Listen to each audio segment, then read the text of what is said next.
How's it going, everyone? It's Sam. I had a different video planned for today. I don't even know if this is coming out Friday night or Saturday, but I have to post this one first because there's something that's crazy that's happening in the background, and I just got a lot more information on it.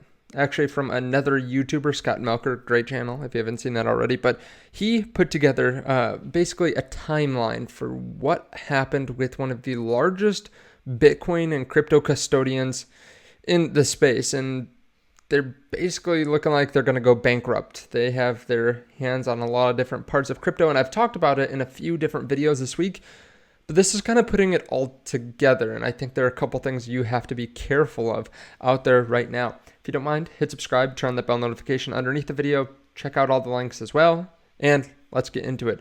So crypto's doing pretty well, at least at the time of this recording, but there's something happening in the background that is pretty scary. So let's just back it up. About a year ago, there's a company called Prime Trust that raised $100 million to add IRAs and crypto staking. They're going to work with Swan Bitcoin, another really large crypto player. So everything's going well for this crypto custodian. And basically what they do, a large part of their business is holding on to Bitcoin for people. And also they do a lot of different stuff. They're basically an infrastructure company within crypto. I mean, Binance US uses them for, I believe it's like on-ramps and off-ramps. FTX was using them. Celsius was using them. So a couple not so great connections there, but they raised $100 million. Now, move ahead a couple, about 9 months. David Bailey, I believe he's from Bitcoin Magazine, said major custodian to declare bankruptcy without last-minute bailout. Take your Bitcoin off exchanges, even Bitcoin-only platforms. And this user, Predator, says, I've not seen any evidence to support this rumor. However, it is interesting looking at how many clients Prime Trust has lost recently. Left client list last year, right current client list. Swan apparently is no longer custodian with Prime Trust, so it's a bit outdated. This is interesting because Swan was the company that was supposed to work with them and get those IRAs. You can see just a huge change, 5 versus 16. Now, at the same time, like the next day actually, Prime Trust said that they were basically scrambling to find emergency cash. They were looking to raise $25 million by the weekend.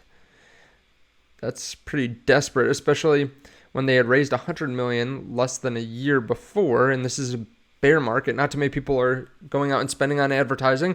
Some people said they just spent too much on employees and on research and that kind of thing, but it's not a good look, especially when they sound so desperate. And then BitGo came in. They were actually going to come in and buy them, but just as of a few days ago, they canceled their acquisition of Prime Trust. And this is kind of weird because they were looking into them, and it seems like a pretty easy purchase. It seems like something that would be really beneficial for them. Prime Trust had their hands, or were working with a lot of different large companies, and they're making good revenue, over $100 million.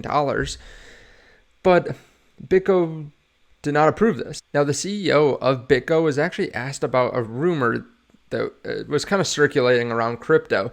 Scott Melker asked, basically, they had heard that there was a major crypto custodian that had lost their keys to the private wallet.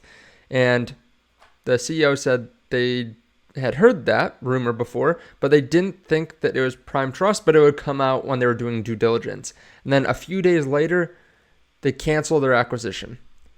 Now, the state of Nevada says that Prime Trust can't honor customer withdrawals. They issued a cease and desist order to the crypto custodian, alleging that they had a shortfall of customer funds. And in their documents, they actually saw that they thought there was a $12 million shortfall. I don't know about you, but that sounds like they lost the keys to their own wallet. Now, that's really their only job, is to be able to accept crypto and custodian it. Basically, just put it in cold storage and just keep that safe for clients. And now one of the largest companies in the space can't even do that right. And there's some other things that happened right around that time too. Prime Trust subsidiary bank files for bankruptcy amid BitGo acquisition deal. The Prime Trust payment subsidiary bank files for bankruptcy, citing unauthorized asset transfers to Fortress NFT Group. There are a couple other companies that started pausing their withdrawals. Stably said they're pausing withdrawals because of Prime Trust. Prime Trust regretfully informs all of you that by order of the Nevada Financial Institution Division received on Wednesday, June 21st, Prime Trust is halting all deposits of fiat and digital assets for custody. Right after that, Coin Metro also said the same thing. Unexpected disruption in USD transactions. We regret to inform you that our partner, USD Payments Prime Trust, has temporarily suspended US deposits and withdrawals. True USD has a market cap of over $3 billion. They also had some exposure. They said earlier this week that they had paused routine attestations of the stablecoin, and no shortage of traders have continued to place short bets on it since then. So they are having people short them, paying up to 50% to short the asset, with one user placing a $4 million short on the stablecoin. Some pretty strong conviction. This is just days after they said that TUSD stablecoin had no exposure to Prime Trust. However, then they said that they're no longer, because of Prime Trust, they're halting deposits and disbursements, and said that they're unable to mint and redeem TUSD as well as any of the true coins, including TAUD, TCAD, TGBP, while Prime Trust operations are suspended. So it sounds like they flat out lied, saying that they had no exposure to Prime Trust, and then saying basically you're unable to mint or redeem any of your TUSD.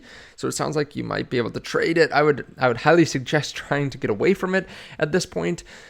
I bring this to you because it's an important reminder. Unless you have your own keys in crypto, your crypto is not safe. It's too easy for a company like this to just lose the keys. They misplace them, they lock a file, they send it to the wrong place, they actually accidentally delete the file or something like that. You need to be able to hold your own keys if you want to be in crypto at this point. Now, of course, there might be some time where a spot ETF is approved or something like that, and you can trust it. But at this point, we're not there. Even when you're custodying your crypto with one of the most well-respected companies in the space, they can go bankrupt and you can lose part of your crypto. Now, personally, I have 99% of my crypto on cold storage. I would highly suggest you do the same thing. Always be careful out there. Even in times like this, you do not want to get this far into a bear market where we're turning bullish, then lose your crypto. I would also try to get away from anything tied to this company because it sounds like they're probably going to go bankrupt. Let me know your thoughts on this underneath the video, though. Thank you so much for watching. I appreciate it, and I will see you in the next one.